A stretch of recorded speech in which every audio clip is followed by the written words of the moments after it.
Io il 22, perciò ci facciamo gli auguri. Una stretta di mano ed un sorriso nel luogo più adatto ad ospitare tali gesti, vale a dire nell'angolo del Fair Play, ufficialmente istituito con tanto di apposita targa dal comune di Ponzano Veneto, tanto che questo parco può essere ribattezzato a tutti gli effetti come Parco della Gentilezza. Qui litigi, sgambetti, insulti, dispetti e aggressioni verbali sono banditi ed il decalogo dei comportamenti auspicabili per essere di bravi cittadini è messo nero su bianco, perché, come dicono da sempre i saggi, scripta manent e un promemoria può essere sempre utile per riflettere, magari nel corso di una passeggiata per sedare la rabbia dopo una lite o una discussione più accesa del dovuto. Questo è semplicemente un modo per dire alla gente tante volte fermiamoci, riflettiamo, ragioniamo, prendiamo un bel respiro giustamente e poi agiamo o scriviamo. D'altronde qui a Ponzano ci credono così tanto che già da qualche anno esiste un apposito assessorato al fair play,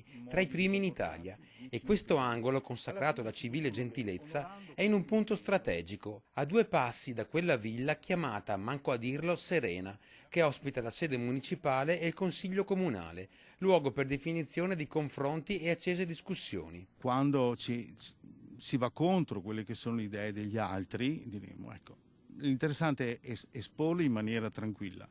e senza arrivare a offese. Nell'era dell'insulto facile e dei pugni sferrati a colpi di tastiera sui social, non è poi così fuori luogo ripetere quel che sembra ovvio: rispettare tutti, anche se hanno idee diverse dalle mie, recita il punto 2 del decalogo, perché il fair play, concetto che nasce dal mondo dello sport, deve essere applicato anche nel quotidiano. Concetto benedetto anche dal signor Paolo, trevigiano di nascita ma da una vita residente a Londra e con un passato nel rugby, di ritorno nella Marca natia per una visita a parenti. Fantastico, fantastico perché io sono ex benetoniano anche, per cui fantastico.